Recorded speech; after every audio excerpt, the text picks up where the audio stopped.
What's up, homies? Hey, everybody. Y'all have heard me talk about it all the time, but as I get older, I just realize it more and more just how important having community in your life is. People in your life who you love well, they know how to love you well. It's funny, in my youth, and when I say my youth, I mean late teens, all of my 20s, early 30s, mid 30s. Anyway, I thought, and I even remember a time in college, I was going through a really hard time, and I thought me and God are going to get through this. I'm not talking to anybody. I thought that was like a bragging right there. And then my brother calls out of the blue wondering how I'm doing, and I unload knowing that God was like, hey, you and I ain't doing this by ourselves. It felt so good to have my brother in my corner with the pain I was going through.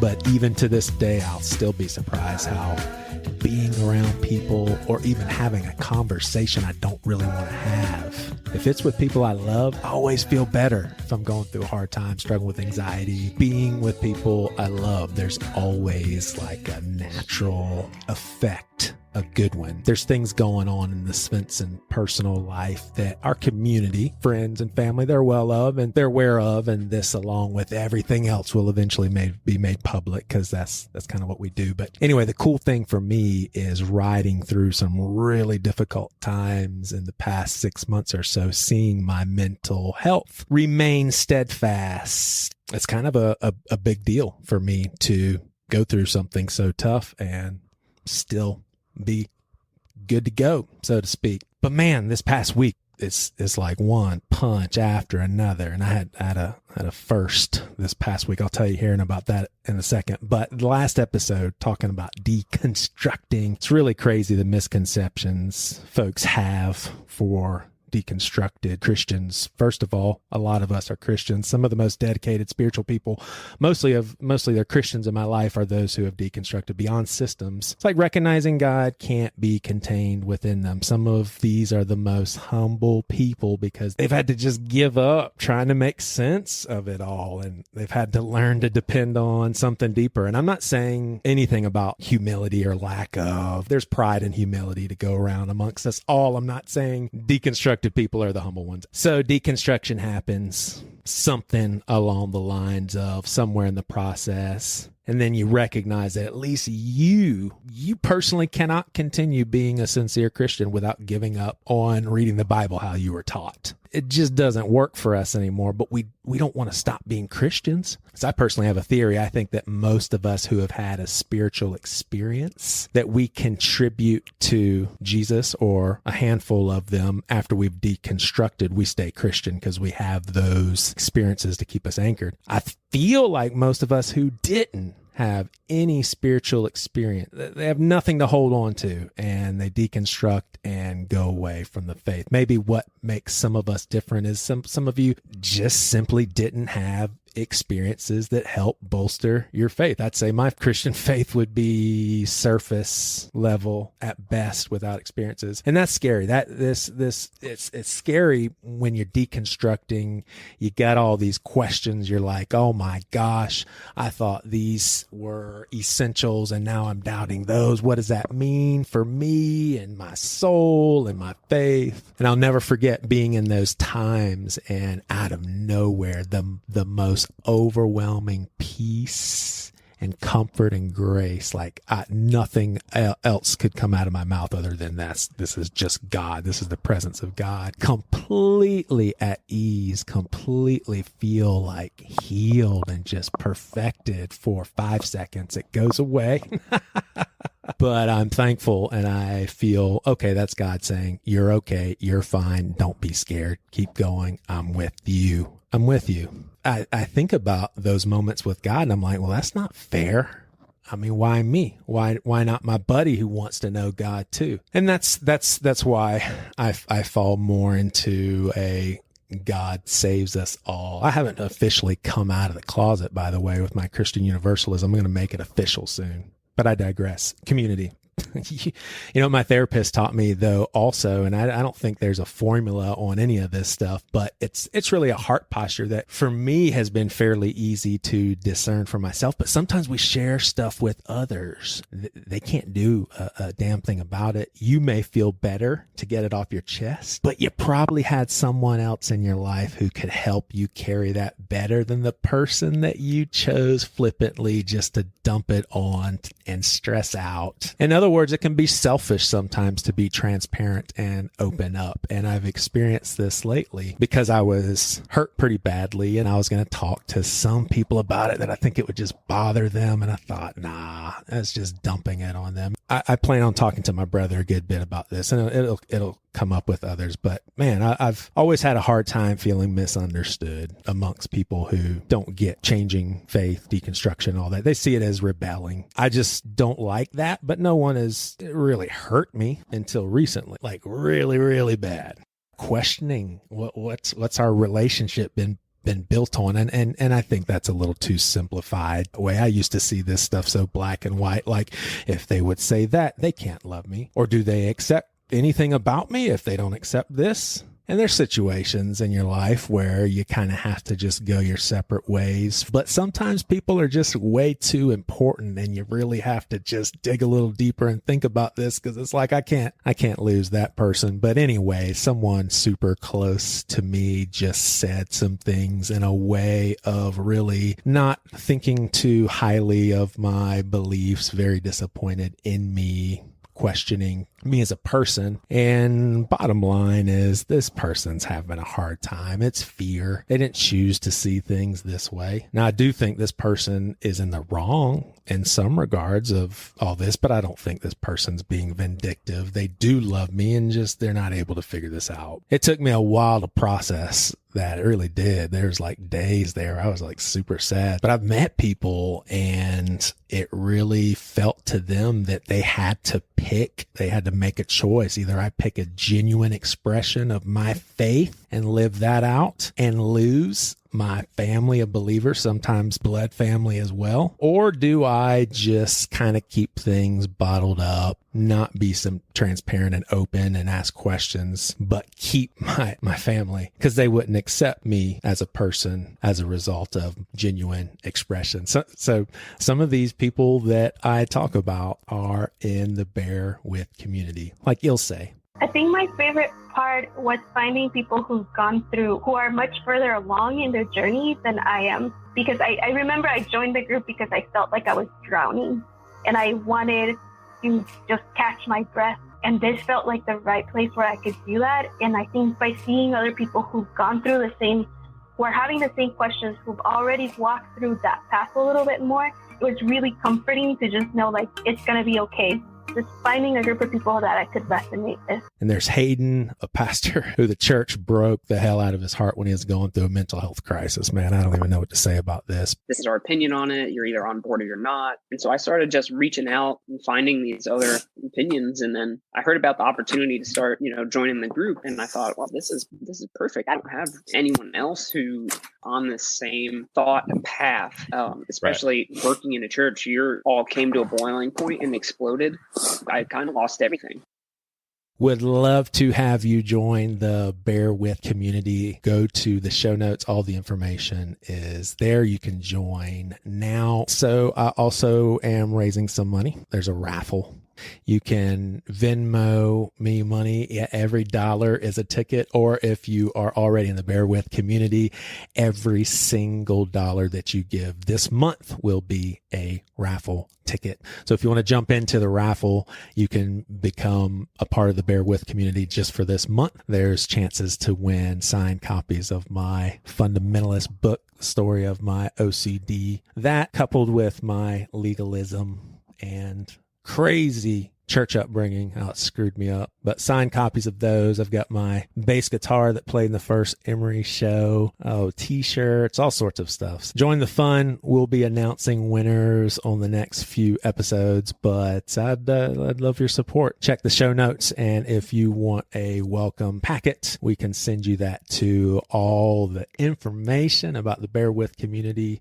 Leaves no questions unanswered. I even have a 9-part series series, I tried my hand at comedy and making fun of deconstructed Christians, evangelical Christians, just having some fun and giving you some details about the Bear With community through some cartoon characters. Those purpose groups we talked about, there's one for parents, one for spouses. Although not all tiers have access to participating in all of those purpose groups, all members of all tiers will have access to episodes that are specifically made for discussions in those purpose groups. I can assure you that there's tons more that you will get to hear and take part in that. We just plain old have not thought about okay, yet. Cool. Thanks. That was a good little spin. I'm going to have to give it to you on that. I really do like the fact that you added what you added and how you said it. Thank you, sir. Hey, about those purpose groups, can we have one for deconstructed wives who are still married to Southern Baptist, fire and brimstone ministers? Or how about one for pastors who are married to bitches that just will not shut up?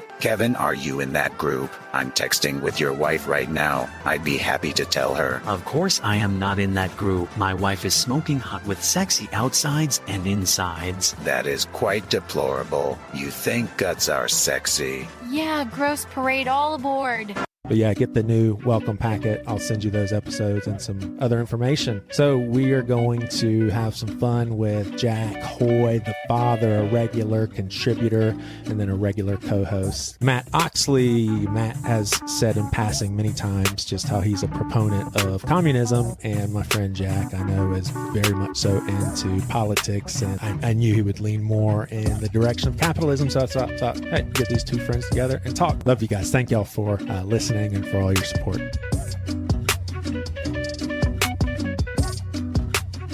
What I think is so funny about this conversation. So, Jack, you've been on here a lot. Matt, people are getting used to you. Both of y'all are regular returners and not. So, Jack, you've been on this show probably 12.5 times. Every single time you've reached out basically saying, hey, what's the game plan? What are some of the questions? Almost all guests that come on here ask for questions. Matt, you did not. Jack, you did not, which tells me that y'all are like, this is the most low-hanging fruit conversation. I don't even care what the questions are. Just bring on. I asked Jack if I could. I asked him permission to share this. So I just thought this was the coolest thing ever. So I was texting back and forth with Jack, Matt, and him and I usually podcast in the same room, but he's going remote. Yeah. And so I basically said, hey, just make sure you wear a headphone. And I missed the S. And so he responds, he's like, I don't have a headphone. I thought he was making fun of a typo. And I was like, ha, headphones. I'm sorry. And he was like, I don't have headphones. Yeah, I saw your tweet about it. He doesn't have headphones? I love that, Jack. Why? And listen to this. Your son said, of course he doesn't have headphones. And I was like, what's that supposed to mean? Yeah. I don't know. He literally said, of course he doesn't. All I know about communism is not a lot. I know the basics. I know as a kid, and Matt, you'll have to tell me if this is a cancelable word, but we would call each other commies as a cut down. I know Rocky kicked Drago's ass. And I also know that at any point in time in the 80s, we could be bombed by the commies. Yeah. So as a kid, all I thought was violence and bombs and wars. I have been conditioned to hear communism as a very evil term. I've learned not to think so black and white, but I don't even know really where to dive in. But Matt, define communism. Define communism. Define communism. Like, is communism a form of socialism? I don't know how those two words relate to each other. Yeah, communism is just kind of the end result of lots and lots of socialism. Okay. Kind of the way I view it. The trouble with the way you and I grew up understanding communism is that it was from an imperialistic view. Communism is, and actually it's probably easier to define socialism, is when the workers, people who produce things in society or with a company or with whatever, own the means of production. And that's really it. There's a lot you can infer from that.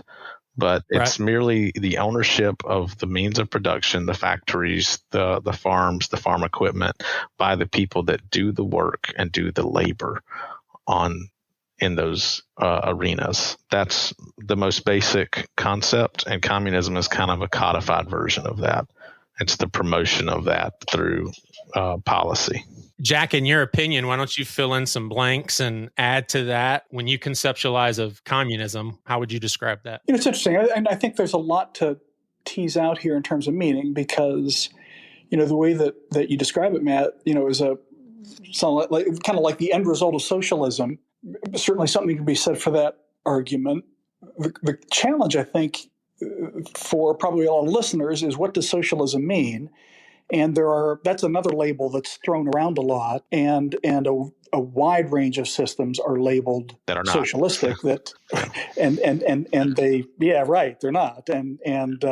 And what people mean by socialistic varies all over the map. I think your definition of workers owning the means of production, that's kind of a traditional definition.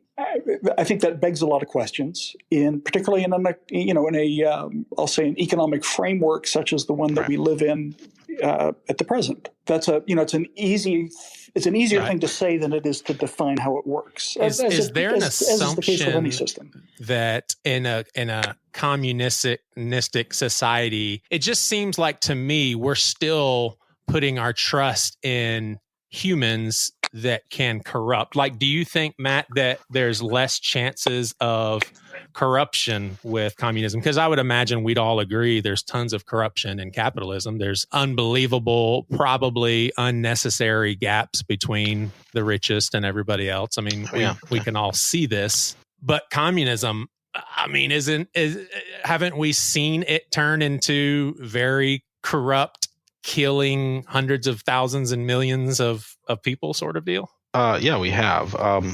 Here's how I would explain that.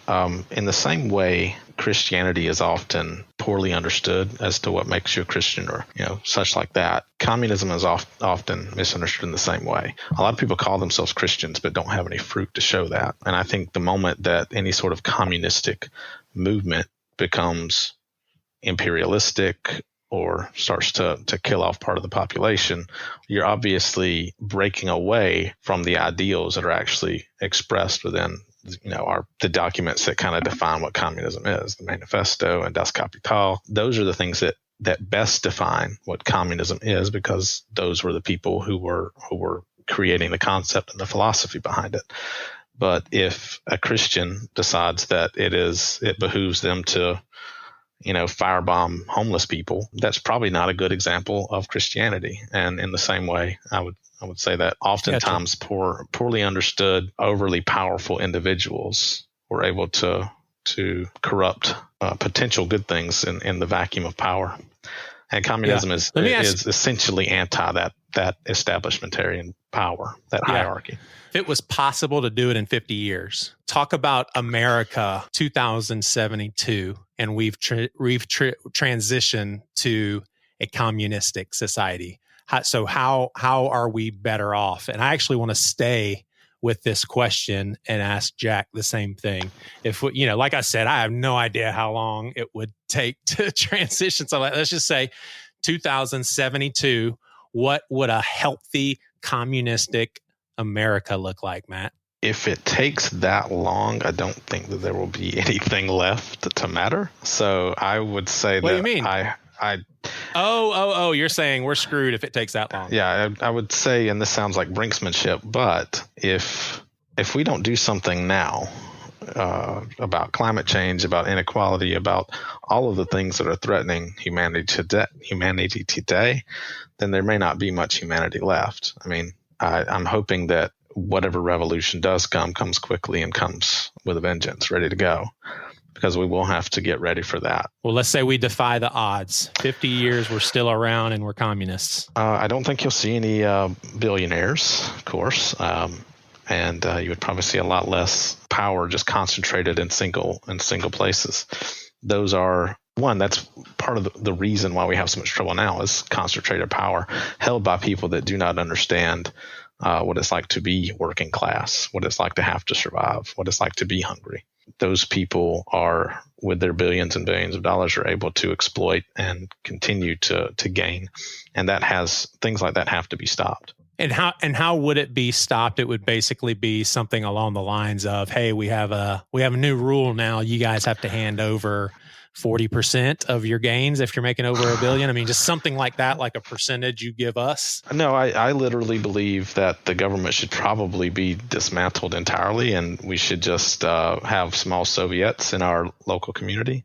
And a Soviet is just a collection of workers who who have similar goals in mind. That's kind of the ideal that I go with. There are a lot of ideologies that try to explain the way that sort of revolution should happen or could happen. There's no one's ever been right. Nobody's ever been wrong on that one.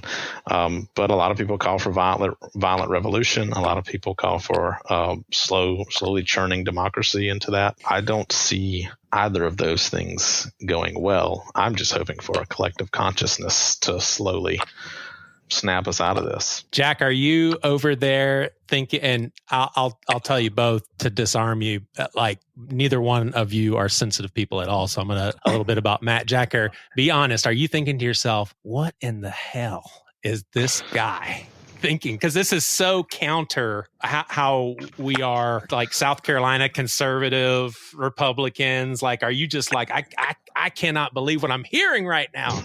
Well, no, I mean, here's the thing. I think that every human system has flaws that are embedded deeply in it. I think every society has injustice embedded in it. Yeah. And the idea of what if we could have what if we could have a living arrangement where that wasn't true? That's got to be of appeal to everyone. I think the challenge that I see is that no one has been able to make the kind of system that Matt describes work. And you could look at any individual system and say, well, here's why that one didn't work.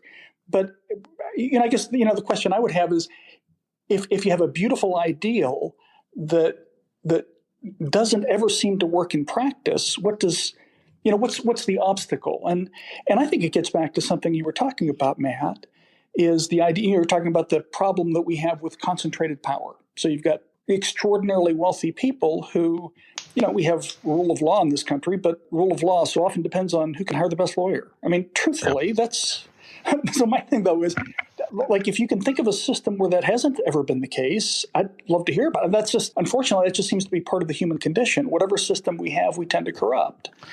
Like my objection to communism is, oh, great, let's take all this power and concentrate it in a smaller number of people who have no accountability. I mean, that's the way those systems have tended to devolve. Now, whether it's necessary that they turn out that way is, another question.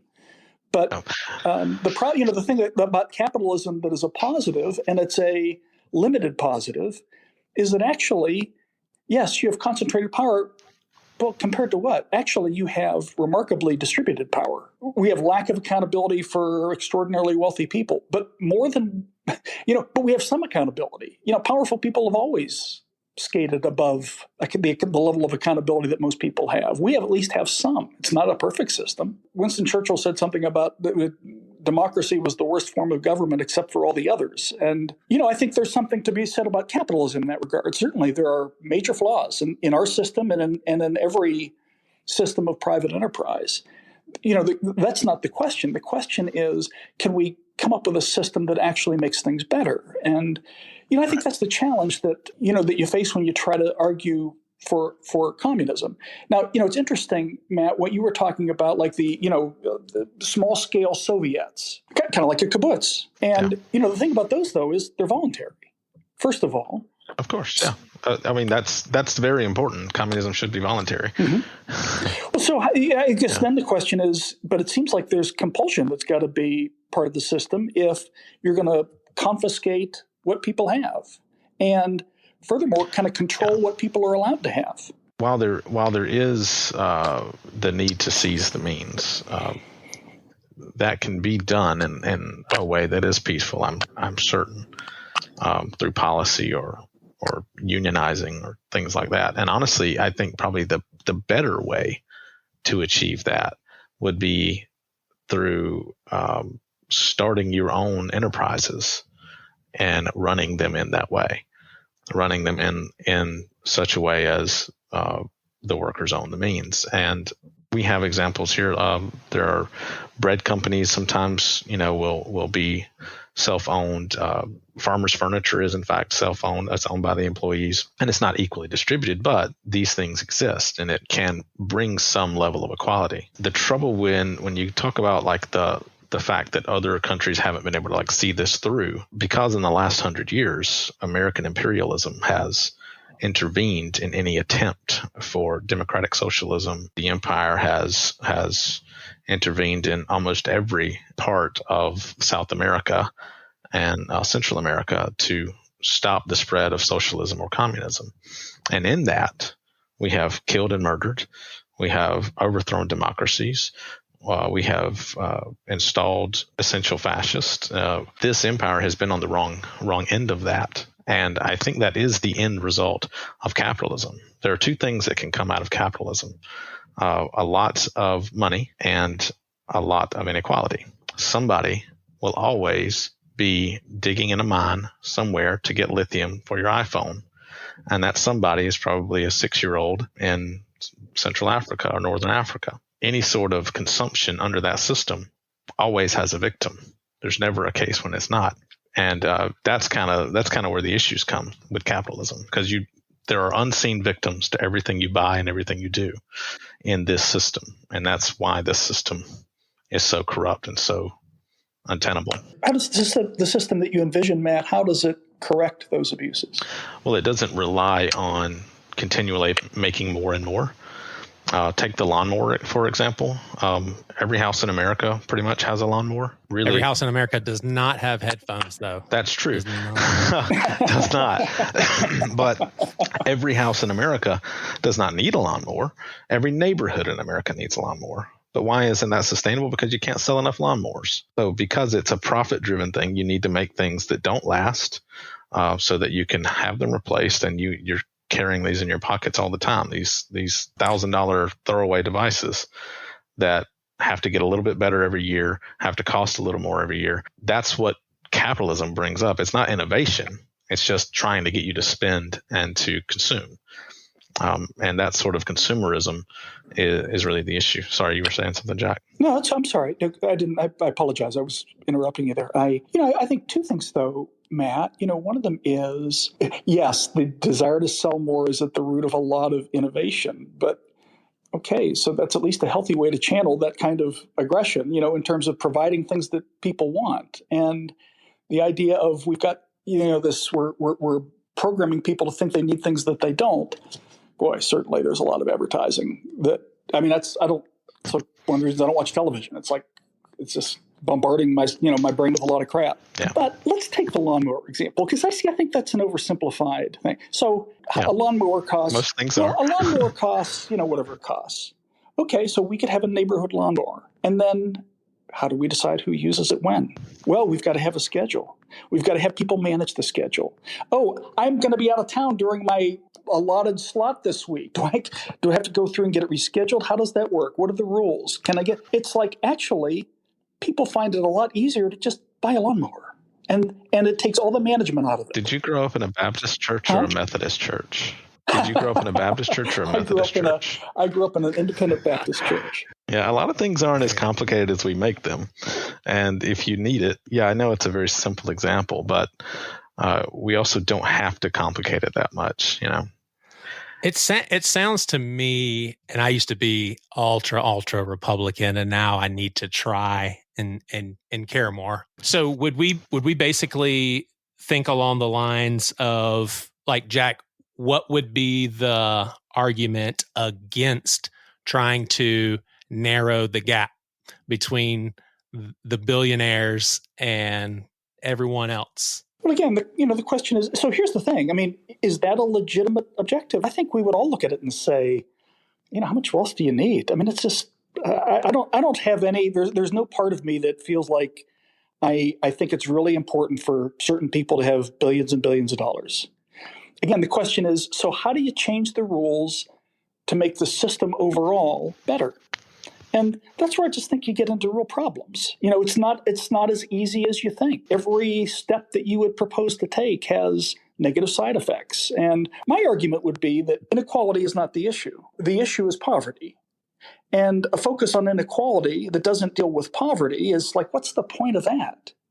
And you tax billionaires and start to appropriate some of their wealth.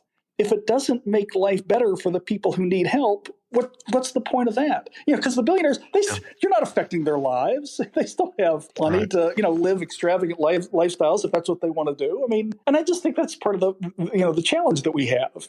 Inequality is you narrow inequality, or you haven't necessarily accomplished anything beneficial, other than, maybe you've reduced the resentment level for some people who are inclined to be resentful. I just don't think that's a good measure. Yeah. I mean, inequality and poverty kind of go hand in hand. Yeah, you're not going to be wealthy without having power. They tend to run together. Why would you say that? I mean, tell me the data that you would point to for that, to say that inequality and poverty run together. If you have fewer chances to succeed, which I would consider the definition of inequality, then the likelihood that you will be in poverty is much higher. It's just true, but if great wealth comes from innovation primarily and producing new things, as opposed to confiscating something from somebody else, then that doesn't make anybody poorer. But the framework is that brings up a kind of a different point that I think will help us iron this out a little bit. Is basically what most of us would agree is inequality still today caused by systemic racism. I know everybody doesn't agree with that. I, for one, I see it play out in the South. Like, it's playing out right in front of me. So it kind of seems like how would we fix that?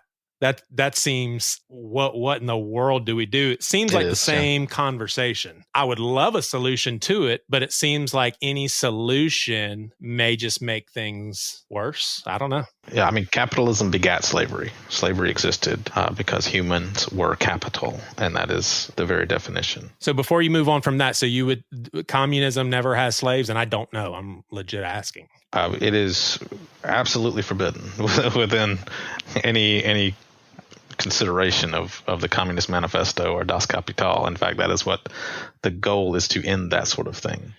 And even now, slaves exist, probably more so now than ever in our history, in the history of the world. There are probably more slaves today than there were in the 1800s or the 1600s. They're in lithium mines, they're in cobalt mines. They're doing the tedious hard work of providing for the luxuries that you and I love. To me, this is the difference. Is you ask, is it worth it? How do we know it's worth it? Is it worth it to have an iPhone or to have the next iPhone or things like that? Is that sort of quote unquote innovation worth having? And if it is at the expense of a person's life or their freedom or their ability to prosper and live, then I would say, no, it's not. Communism is a way of approaching the world and business, commerce in such a way that you try to eliminate victimhood. Assuming that it's done without corruption, assuming the people that are carrying it out aren't corrupt themselves. Yeah. The easiest way to be a communist is to be a communist in your home. Stop buying the thing. Stop consuming. And then this is biblical. This is just Jesus talking about how much you love things, and how much you value the dollar. Jesus said that money was the root of all evil, and I actually define capitalism as the love of money. Jack, you're a successful businessman, offer consulting to big businesses. I mean, what's your take on that? Well, I think your point, I just think you're conflating two very different things. I think I agree with you about to me, the spiritual value of simplicity and what Jesus taught. Like, one of the things I just feel, and Joey's heard this is why I don't own headphones, because possessions are a burden. You should be careful about acquiring any possession unless you're willing to take on the price of its care and feeding. And to me, most possessions aren't worth it. I don't have any desire to accumulate a lot of things, because that's just not where any meaning in life comes from me. Well, but Jack, that was your Christmas present from me, by the way. When you picked up those headphones, those are brand spanking new. So Merry Christmas. Gosh, in May. But that to equate capitalism with the love of money, I do see a connection in this sense, that if you said capitalism above other economic systems can be a spur to greed, because it provides more means of satisfying greed than other systems. I would agree with that. That's one of the major drawbacks to capitalism, is that is that it's very compatible with a materialistic view of the world. And I am uninterested in like maintaining greed and letting it stick within our souls. What I was saying before is that it's really the practice in your own life. And this is why I actually put the gospel into this mix whenever I wanted to talk about this. It's because I think that Jesus was telling us to eschew those things, eschew our loyalty to the state, eschew our loyalty to our jobs, eschew our loyalty even to our families, and say goodbye to the things that tie us to this earth. Why? Because they corrupt us. They never satisfy. They lead us to more greed. So in that way, if Jesus was saying that, and if I'm right about that, 4 billion people in the world are legitimately Christians, I think that our world would look much different. But that isn't the case. In fact, Christians often are willing to go to bat for capitalism and die for capitalism. Don't you think it's fair to say that one of the reasons is that all the manifestations of communism that we've seen so far, and I say manifestations, I'm not trying to address the theory that holds evident appeal to you, and that I think is, holds evident appeal in many ways. It's never been successful in practice, except on a small scale voluntary level. And if you wanted to say, I think more of us should be living on small scale Soviets, whatever term you want to apply to that, having more of a community of resources, I would agree that would be a spiritually healthier way to live. The thing that I would say is that our system provides a lot more freedom for people who want to pursue that alternative than any of the communist systems that we've seen in our lifetimes. Yeah, I just don't think we've actually seen a lot of communism. It all gets, stopped pretty quickly because of the threat that it is to. Now, were those evil? I mean, we do see it on small scale occasionally, but. Well, I don't know what you've called the former Soviet Union. I mean, I traveled for business extensively in Eastern Europe in the early 90s, kind of after the so-called fall of the Iron Curtain. And I made a lot of friends in different cities it was interesting. It was a fascinating time to learn. And they learning from me about what things were like in, the United States and me trying to learn like what their lives were like. And, honestly, Matt, I mean, that's the tragedy of the communist systems that we have seen is that everyone's a slave. I mean, this all goes back to once that concentration of power has occurred. Yes, things go haywire. Yes. That's again going back to the gospel. Give unto Caesar what is Caesar's. The gospel is to release ourselves from those powers and not to lift them up. And I also find that is true within the ideology of communism, as Marx would have put it, is that it is the powers that are the problem, and their desire for more power rather, continue to create more problems. And in fact, leads to greed in our lives, which leads to more problems. So we can produce, we can innovate, but we're killing the planet, we're killing one another. People are dying from the amount of carbon monoxide in the air. We've done so much now that there are victims every day, and it's just another tragedy, another cancer patient, another thing. But these are all the end result of complete exploitation of the working class and the earth that we live on. And it's that exploitation that is problematic. If you don't care for it, it won't care for you. And that's kind of where we're at. Well, I would agree with that. And I guess, back to my point about every system that people have come up with so far has featured exploitation of others because we're selfish. We have a sin nature. And, the goal is to free ourselves from that. I guess, one of my points of skepticism, Matt, is I don't see systems being the solution for that. I agree. Yeah, I am advocating for the dismantling of systems, not for the creation of new ones. Yeah, and Matt, when you mentioned give Caesar what is Caesar's, are you referencing that scripture as a admonition to support the government and give him? Because I always read that as, hey, that's Caesar's kingdom. Great. Give Caesar's what's Caesar's. We got more important things to do in my kingdom. I mean, I think I view that scripture a little differently than you probably. Yeah. And you, Jack. That came on the heels of also telling his disciples to sell everything they had. Once they sold everything they had, they couldn't owe anything to Caesar because they didn't have anything to be taxed from. So give unto Caesar what is Caesar's, not a damn thing. Give unto God what is God, everything. What is his is everything. I actually think it was kind of a bit of an analogy for something much deeper than just taxes. I know he told that It was dude. the first thing he told Peter. I guess, yeah, go sell everything, leave your mom and dad. That was required to be a disciple. Let the dead bury the dead, baby. Somehow Romans Road missed that. When that became the meta for salvation, the Romans Road missed out on the sell everything you own part. I don't think that was a tax issue, truthfully. I do. They didn't have an income tax. He was an enemy of the state. And you didn't. They didn't have a head tax. It didn't matter what you gave, huh? They had multiple types of taxes. It was based on property that was owned, and it was by the head. And once you were diminishing your property, you had a lot less tax to pay.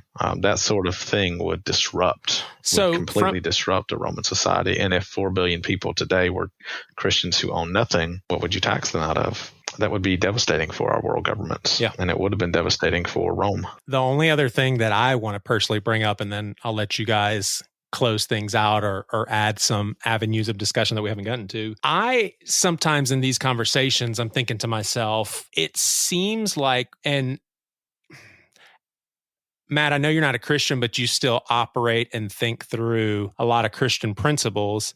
And it seems like someone who would argue for communism in the same way that you did, that's basically saying, hey, it's more of a Christian thing to do. We've got to take care of people. We can't let the rich get richer. But giving should be cheerful. When you look at the Bible, it seems like giving is a voluntary thing. And I'm not so sure I care. I would like to vote for the government to do things morally, but I'm more concerned about people, like in my day-to-day and maybe being able to influence other people to do better and people influence me to do better. I would agree with Jack that I don't think the way of fixing any of this stuff is through systems. But bottom line is you would agree with that too. You're just saying communism is the better system. Yeah, it's the dismantling of systems. Communism is a way to think. Yeah. It is a way to approach the world as we rather than me. It's egalitarian. It's Judaism compiled into a less beautiful book.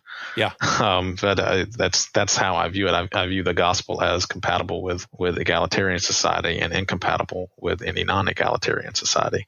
And communism approaches for egalitarianism. There's always going to be a likelihood of corruption. There will always be a way for things to go awry. There will always be a way for people to be slaughtered and massacred. But with the mindset change, that we are all equal, that we are all created in the image of God, which is kind of a pretty important tenet of Judaism and Christianity. Those sorts of ideas, once they permeate you, make it much more difficult to stomp on your brother and stomp on the lower class. It makes you think twice about what you consume and how you consume it. So do we ever become communists in America? I think individuals will. I think the empire of America will eventually fail, and I don't think we're very far from that. When you say that, I think not far, within 100, within 50, within 25? Probably within 15 right now. And I say that because of world politics, the way that China is currently situated to become a dominant power as opposed to us, and how poorly situated we are here in America to produce for ourselves what we need to survive and live. We're seeing the repercussions of like this massive globalism now, where we get everything from China. Nobody builds anything here anymore. We just buy lots and lots of shit we don't need that won't last very long from China, instead of building just what we need here and maintaining it. That's kind of another end result of capitalism is you have to keep expanding. You have to make more. You have to scale. These are all the pitfalls of that system. So you'd say America goes away. Good. Yeah, something will replace it. I don't know what, but the way that our central government is currently going, the amount of hegemonic power that China has and will continue to have after this Russian invasion, I think you will see a massive change of direction in the American politic and in the way that it works and functions. Jack, why don't you close us out with any closing thoughts about communism? But I'm also really curious on your take, and we've talked about this before, but years ago, so things have changed. But how do you think things are going to evolve for America, and when is its demise? I'll call it an empire, because I think there's in a lot of ways that's a fair characterization. Every empire has come to a demise in history. I don't see any reason why we will be an exception. I have no prediction about when that would happen, because it's going to happen based on decisions that haven't been made yet. And are we in as much trouble as Matt's painting? I don't. Is it possible that things could come to a violent, destructive end within 15 years? Possible. I probably don't have the same level of expectation that Matt does. And I also think it's possible that things could go in a positive direction. In a lot of ways, this isn't that different from the 1970s. I lived through that firsthand. Yeah. You guys didn't. I'm not trying to say that. So therefore, I know everything. But I know, yeah. To be fair, I've been saying that it was going to end, for the next 15 years, for at least 15 years now. So, so I can admit some flaw there for sure. You didn't write a Jesus is Coming Back in 1991 book, did you? Or wait a second, you were just a few years old, probably. Probably like 2001. Well, it's funny. I did believe it. One of my enduring memories, I was a little boy. I would say, 7 or 8, because I knew where we were living then. And I was, running around and like ran through the kitchen. My mom's brother was there with her, and they were talking, and he kind of grabbed me, and they were talking about the end times, and he said, "Son, you're never going to live to be an adult, because God's coming back before then." So I guess I've always been a little, maybe that kind of imbued a skepticism about timing predictions. Anyway, here's I guess my thing is, I place a high value on freedom. Freedom, the problem with freedom is that it is partially abused by everyone, outrageously abused by some. You can't have freedom without that, given that we're all flawed people. But nonetheless, I think it's better than the alternative. And, one of my views, as I look at history and I just try to process what I've experienced in terms of the geopolitical changes that have happened over the last 50 years, is that I don't see how political freedom can be maintained without economic freedom. Is capitalism the best vehicle for that, so defined? Not necessarily. Capitalism has the faults that I think we'd all agree with on a lot of the faults that capitalism has. I still struggle to say, but I haven't seen an approach that is likely to be better. It might be, and that may simply be the way that I think of what human flourishing looks like. What we value. If I value A more than B and you value B more than A, then I will prefer the system that tends to produce more of A, right? And so that's in some ways another discussion. I think as we've talked, Matt, I would say that you and I have some shared values, but it may be that we weigh some things differently, and it may be also that we assess outcomes of certain approaches differently, and all those things are unknowable. Yeah, for sure. Matt, if we felt the burn. And when I say the burn, I mean Bernie. Is that a step in the right direction? Like seriously, if Bernie became president, would you be like, well, that's that's at least a good step? Yeah, that's a step. I think incremental. I know Jack would say for sure. I mean, Jack's big Bernie fan. Yeah, is that right, Jack?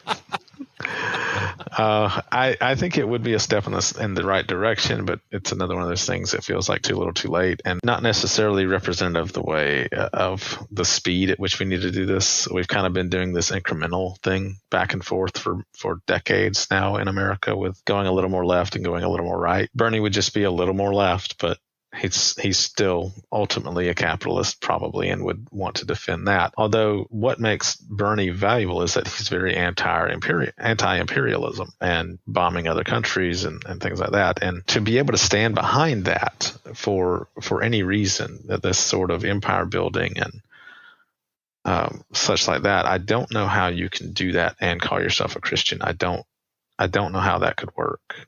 And I think that and capitalism are both incompatible with the gospel of Jesus Christ. And I think it would be an interesting study for anybody listening to just read the gospels, maybe with the idea that perhaps it's the love of money that he's talking about this whole time, and it's really more about coming into oneness with one another. Amen, brother. I used to step up in the party with no host to be bothered. Pardon me, but all this fake shit made me socially